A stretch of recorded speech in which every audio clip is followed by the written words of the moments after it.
तो जितने बारगाह में लोग थे खड़े हो गए। सरकार अब क्या करना है? का दिल लगाओ मुस्तफा की चौखट से, आंखें बंद करो और मेरे नाना पे सलाम पढ़ना शुरू कर दो। जब सलाम पढ़ा जाने लगा, अल्लाह अकबर सलाम हो रहा है, मुस्तफा पे दुरूद और सलाम पढ़ा जा रहा है। तारीख गवाह है, जैसे सलाम होता रहा वो जो बाल पड़े हुए थे उसमें के 3 बाल उठे और उठने के बाद सीधे खड़े हो गए और चूमने लग जाते हैं और बाकी के 4 बाल पड़े रह जाते हैं। आपने 3 बालों को पकड़ा, होठों से लगा के चूम लिया, आंखों पे रखा, कहा ले ये 3 बाल मेरे नाना के हैं और ये 4 बाल लगी हैं। साहिल ने कहा ये कैसे पता चला ये 3 नाना के हैं और ये 4 नगी हैं? कहा तूने नहीं देखा, जो सलाम सुन करके खड़ा हो गया था वो नाना का है, जो पड़ा रह गया वो नाना का नहीं होगा। जोर से कैसे पढ़ोगे? यही पैगाम मेरे मुजाहिदे मिल्लत ने एक एक घर में पहुंचाया था, एक एक बस्ती में पहुंचाया था, एक एक काशी के सीने पर पहुंचाया था। खुदा की कसम ये पैगाम मुजाहिदे मिल्लत के घर का नहीं बल्कि इमाम अहमद रजा के नगर का था। यही वजह है कि जगह जहां मुजाहिद का तज़किरा होता है वहां वहां इमाम अहमद रजा का तज़किरा। वाह वाह। हर शख्स का तज़किरा जब होता है या तो ये कहा जाता है ये फला का बाप है, या फिर ये कहा जाता है ये फला का बेटा है। लेकिन मुकद्दर पे कुर्बान जाओ धामनगर वालों के, इनकी पहचान सिर्फ बाप से नहीं होती है, इनकी पहचान तो दीन रसूल पाक से हो गई है। ये हुजूर की दीन की पहचान, ये दीन इनकी पहचान बन गया। यही तो वजह है जाते हबीबे मिल्लत ने नारे मसलक के आला हजरत के लगते थे, बैठे हबीबे मिल्लत होते हैं और नाक में दम सुले कुल्ली के हो रहा होता है। ये कौन सी अगरबत्ती है? पक्का काम मरवाने का कर दिया। कब क्या हुआ? चेहरा नहीं देखेंगे, बात नहीं करेंगे, अब नफ्स तो देख लें। हाथ की बात ना कर यार। कहा क्यों? कहा तू नहीं जानता, मैं मुट्ठी में कंकर लेके गया था, हाथ मेरा था, कंकर मेरी थी, कब्जा मेरा था, लेकिन जब मैंने बात छेड़ी ना तो वो पत्थर भी उसी की बातें कर रहे थे, वो पत्थर भी उसी की बातें कर रहे थे। कब बात अब कलाई पकड़ने की नहीं है। हबीब यमनी ने कहा अब तो कुछ हो ही नहीं सकता, ना मैं बात कर सकता हूँ, ना मैं हाथ पकड़ सकता हूँ, ना मैं उसे देख सकता हूँ। आपने निकाली रुई कानों की, फेंक के कहने लगे ये इलाज कर अपना, हम चले अपने वतन। उसने कहा यार रुक तो जा, यहाँ तक आया है देख के चला जा। कब मेरी शर्त है अपने तरीके से इलाज करूंगा। कहा चल तो सही। हबीब यमनी मक्का में आए हैं, अबू जहल ने खबर भेजी है मोहम्मद इब्ने अब्दुल्ला मेरे घर आ जाइए, आपसे कुछ बात करनी है। मेरे नबी को खबर मिल गई, आका करीम ने कहा मंजूर है हम आ जाएंगे। लेकिन जब जाने की बात कही है मक्के में बातें होने लगी। नबी दुश्मन के घर जा रहे हैं, वो जो रात में मारने की प्लानिंग करता है ये उसके घर जा रहे हैं। मेरे नबी का दिल थोड़ा सा मायूस हो गया। आका करीम सरवरे कौनैन पर थोड़ी उदासी छा गई। रब ने जिब्रील को भेजा, जाकर पूछ तो सकी मेरा महबूब उदास किस लिए है? कब मेरे मालिक तेरी मर्जी से जा रहा हूँ, मक्के में ऐसी ऐसी बात हो रही है। रब ने फरमाया जिब्रील कह दे परेशान ना हो, खर्चा उसका है, चर्चा तेरा हो रहा है। नारे तकबीर, नारे रिसालत, शाने मुस्तफा, जाने मुस्तफा। जाओ महबूब। अब देखें पूरी काबीना बैठी है, पूरी काबीना बैठी, टीम बैठी हुई है, बातें हो रही है। अबू लहब ने कहा कि वो इतना आगे ना बढ़ते, तुमने आगे बढ़ाया। अबू जहल ने कहा हमने कैसे आगे बढ़ाया?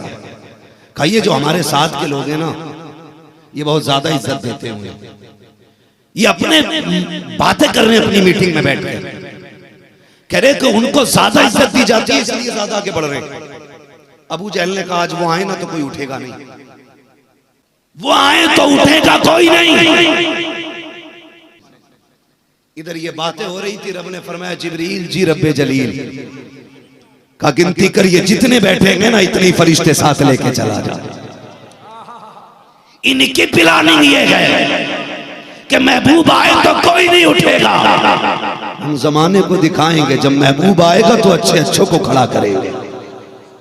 जाओ एक एक फरिश्ता लेके जाओ, सबके पीछे खड़ा और हुक्म दे दे जो ना उठे उसका कान पकड़ के सीधा उठा देना,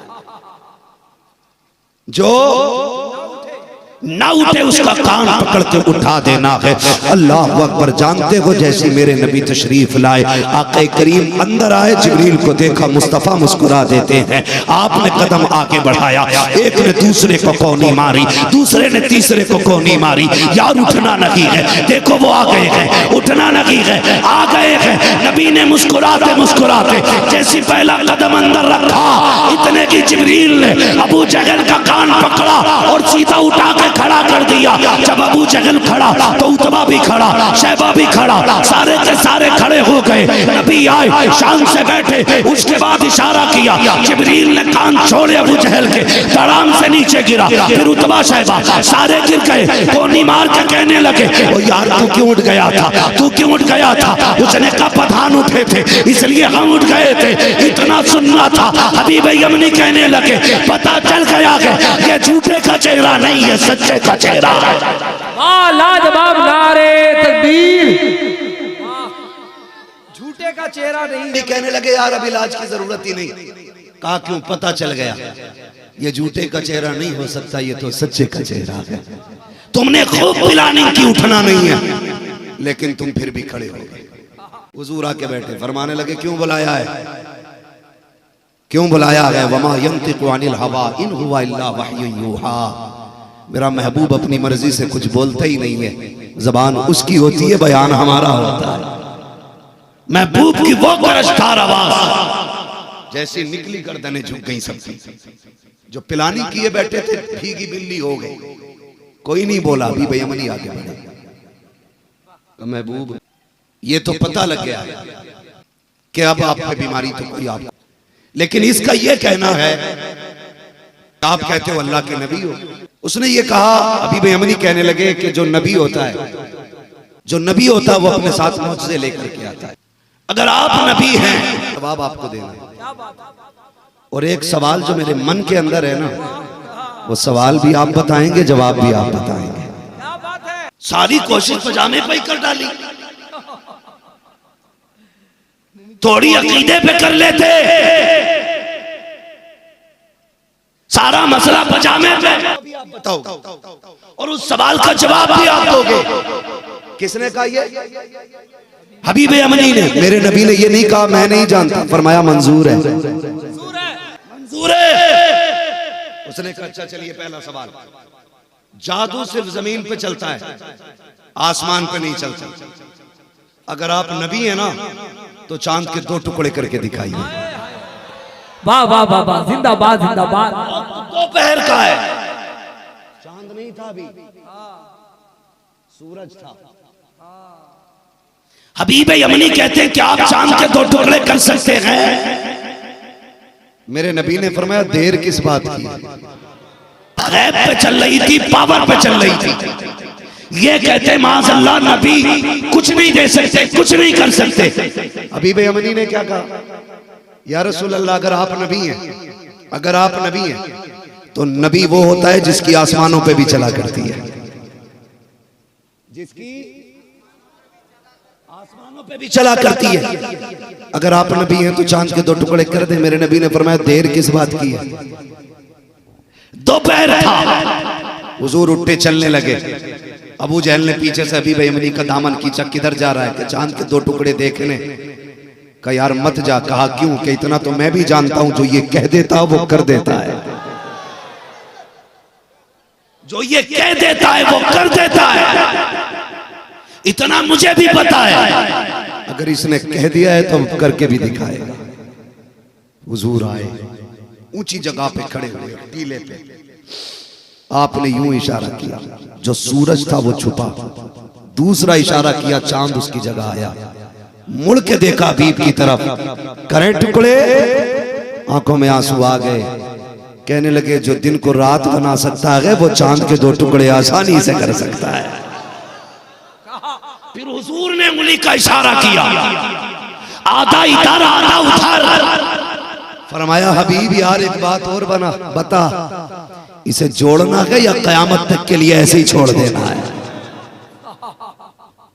इसे जोड़ना है या कयामत तक के लिए ऐसे ही छोड़ देना है? हबीब यमनी ने कहा महबूब इसे चांद को फिर से दुरुस्त कर दीजिए। महबूब ने इशारा किया, चांद फिर से आके जुड़ जाता है। हबीब कदमों पे गिर जाते हैं, कहते महबूब मेरा एक सवाल का जवाब मिल गया है, दूसरा बाकी है, मान तो पहले ही गया था, लेकिन जो मेरा दूसरा सवाल था, सवाल भी आपको करना है, जवाब भी आपको देना है। आका फरमाइए, मेरे नबी फरमाते हैं, सुनो हबीब तुम्हारे दिल के अंदर एक ख्याल है, रब ने तुम्हें एक बेटी अता की है जो अपाकिज है, चल नहीं सकती है, बोल नहीं सकती है, देख नहीं सकती है, एक जिंदा लाश है, तुम ये चाहते हो अल्लाह उसको शिफा अता फरमा दे।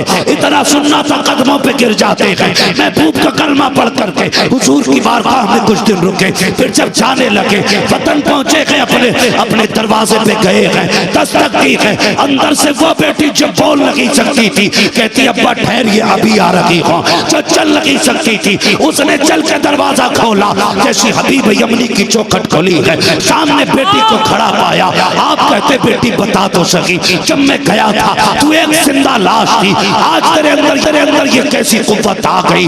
उसने कहा बड़ी बात है, एक रात की बात है। कहा क्या हुआ बेटा बता तो सकी? कहा एक रात को मैं सोई थी, ख्वाब में एक हसीन और महजबीन आया था, इतना प्यारा चेहरा था कि नजर हटती नहीं थी। उसने आने के बाद मेरे सर पे हाथ रखा, जैसे उसने छुआ है अल्लाह ने मुझे शिफा अता फरमा दी है। कहा जी एक बात कहूं? कहा हाँ। कहा उसने ये भी कहा था, ए बेटी मैंने तेरे बाप को मक्के में कलमा पढ़ाया है, तुझे कलमा पढ़ाने के लिए मैं यहाँ तक आया हूँ। उसके बाप ने इतना सुना, बच्ची के बाप हबीब यमनी कहते हैं बेटी मैं तुझसे ज्यादा नसीबों वाला हूँ। कहा किस लिए? कहा तू जिसकी बात कर रही है मैं उसको देख के भी आया हूँ, उससे मुसाफा करके भी आया हूँ, उसका कलमा पढ़ के भी आया हूँ। बेटी ने कहा था अब्बा नसीब वाले तुम नहीं हो, तुमसे ज्यादा नसीब वाली मैं हूँ। कहा बेटी किस लिए? तूने देखा भी नहीं है, तू मुलाकात भी नहीं की है, बता तो सही तेरा नसीब कैसे बड़ा है?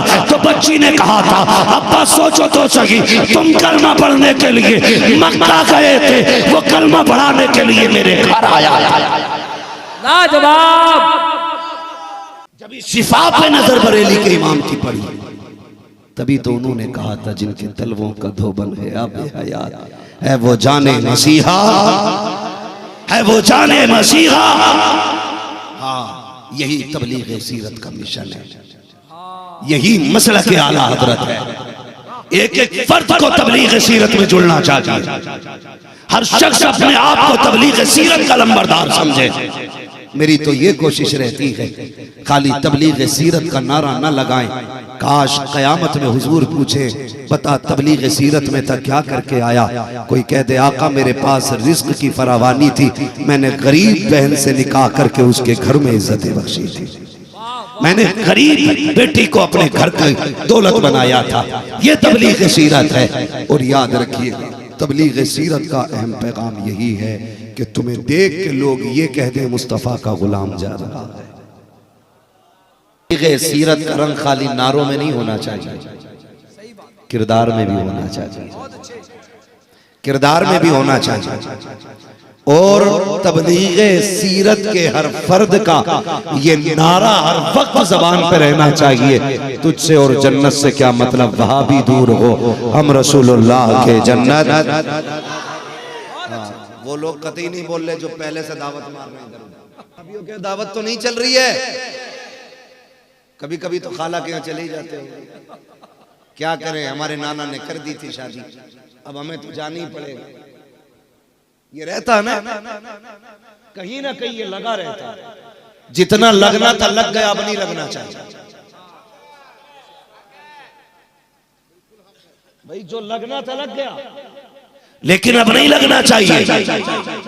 कभी पैसा देख करके बेटी मत फेंकना, दौलत देख के किसी बदमज़हब को अपने घर का दामाद ना बनाना, इसलिए कि पैसे वाले बदअकीदे मेहमान से गरीब सुन्नी से यूं अकीदा बेहतर होता है। अक्सर एक बात कही जाती है, इसलिए बेटी दे दी कि पैसे वाले थे, इसलिए कर दिया रिश्ता के लड़की ठीक रहेगी, इसलिए दामाद बना लिया कि बेटी खुश रहेगी। याद रखना, बहुत गौर से मेरी बात सुनना, ये दौलत कितने दिन काम आनी है? 60 साल, 70 साल, 80 साल, 90 साल, 100 साल, कितने 200 साल, फिर कब्र में कोई लेके जाएगा? नहीं। बोले लेके जाएगा कोई? खाली हाथ आए थे और खाली हाथ जाना है। तो जब कब्र में दौलत नहीं जानी है तो ये बदअकीदा करोड़पति दामाद का क्या चार डालोगे? ये दुनिया की 60 साल जिंदगी भूख के साथ कट सकती है, प्यास के साथ कट सकती है, जरूरतों के साथ कट सकती है, लेकिन आखिरत की जिंदगी कटना मुश्किल हो जाएगी। आखिरी जिंदगी जो होगी, जो मरने के बाद यानी आखिरत की जो जिंदगी दी जानी है, वो बड़ी मुश्किल है, वो दायमी है। आला हजरत ने कहा था, आज ले उनकी फना, आज मदद मांग उनसे, कल न मानेंगे कयामत में अगर मान गया। मेरे भाइयों बेटियों का नसीब बर्बाद न करें। दौलत वाला देख के उन्हें जहन्नम में न धकेलें। दमाद अगर देखना है गाड़ी वाला न देख, मुस्तफा जाने रहमत पे लाखों सलाम पढ़ने वाला देखा करो।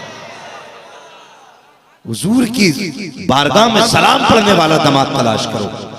नुकसानात तो बहुत सारे हैं, अगर बयान किए जाए तो फिर बड़ी लंबी फहरिस्त बनेगी नुकसानात की, लेकिन मैं कुछ बताना चाहता हूँ। इतनी याद रखना मेरी बात के खुदा का शुक्र है उसने मुझे और आपको बरेलवी बनाया है। हमें और आपको इमाम अहमद रजा जैसा इश्क का ताजदार दिया है, और ये आला हजरत ही की बदौलत है जो हिंदुस्तान में जलसे हो रहे हैं। क्या बात है। जो उनकी औलादों से नफरत करते हैं, मैं उनको एक सबक देना चाहता हूं। स्टेज कितना ही बड़ा सजा ले, जितना चाहे बड़ा इश्तिहार बनवा ले, लेकिन जब तह में जाएगा पता चलेगा ये जलसा बरेली वालों की वजह से हो रहा है। मैं बात बड़ी कह गया हूं, अगर आप समझ गए हो तो। बिल्कुल, ये जलसा बरेली वालों ही की वजह से हो रहा है। हमें फख्र है कि हमारा मरकज बरेली शरीफ है, और सुन्नियों का शेर हमारे कायदे मिल्लत हुजूर अफजल मियां साहिब क़िबला। खुदा की कसम आप चेहरा देखेंगे इंशाअल्लाह। 21 तारीख में, 21 फरवरी में तशरीफ ला रहे हैं ना, चेहरा देखना। असजद मियां के चेहरे में अजहरी मियां के जलवे नजर आएंगे। वाह वाह वाह वाह, देखना गौर से, ये आज कह के जा रहा हूं। असजद मियां के चेहरे में अजहरी मियां का जलवा नजर आएगा। वो कहा था किसी ने, बाप का इल्म न बेटे को अगर अजबर हो, फिर पिसर माली के मीरासे पितर क्यों कर हो। बाप की मीरास का वही बेटा मालिक होता है जिसे बाप के राजों की खबर होती है। ये याद रखिएगा मेरी बात। हुजूर कायदे मिल्लत आने वाले हैं, वहां जाइएगा। और हमारे बरेली की एक करामत है, जो आज भी बरेली से जुड़ जाता है ना, वो मोहताज होके तो मर सकता है, लेकिन बदअकीदा होके नहीं मर सकता है। बदअकीदा होके नहीं मर सकता है। वरना मेरा चैलेंज है यार, इमाम अहमद रजा ने काम किया है सुन्नियत का।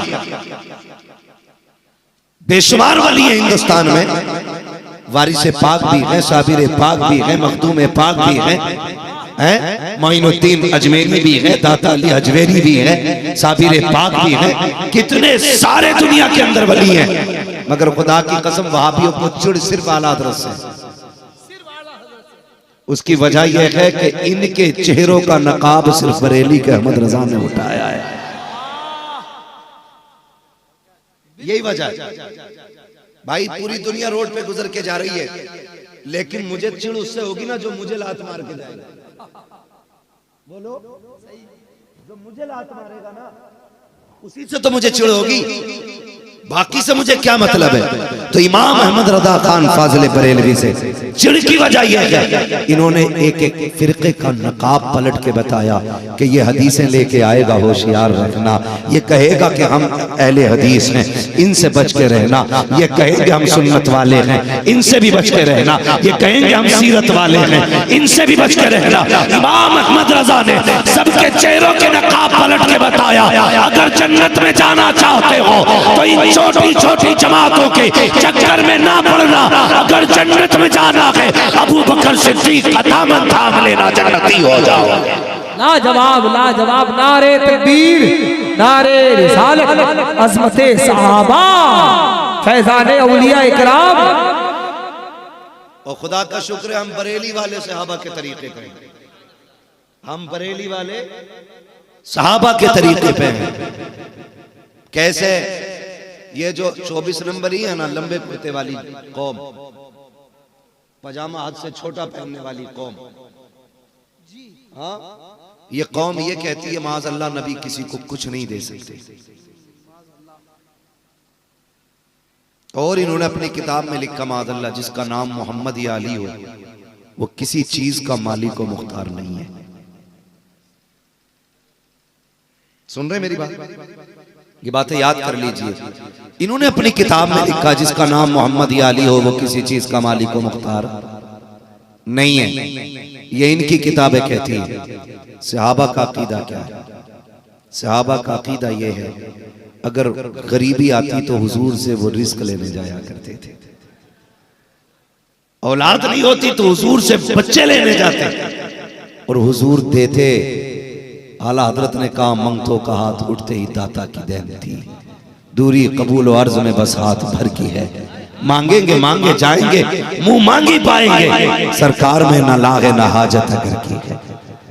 इनका नजरिया अपना ये है कि नबी के चाहने से कुछ नहीं होता, और बरेली वालों का नजरिया ये है कि जो हुजूर चाह लेते हैं वो हो जाया करता है, जो हुजूर चाह लेते हैं वो जोर से वो हो जाया करता है। इनका नजरिया ये है नबी को इल्म गैब नहीं मालूम, लेकिन अबू बकर सिद्दीक हुजूर की चौखट पे आए, या रसूल अल्लाह ऐलान नबुव्वत किया? कहा हाँ। का जो नबी होता है वो गैब जानता है।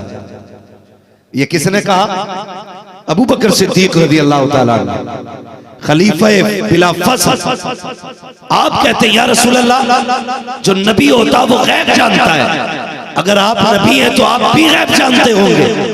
मेरे नबी ने दलील भी दी, सबूत भी दिया। फरमाया अबू बकर गैब के लिए वो काफी नहीं था जो राहिब ने तुझे बताया था, जो रागिब ने तुझे बताया था।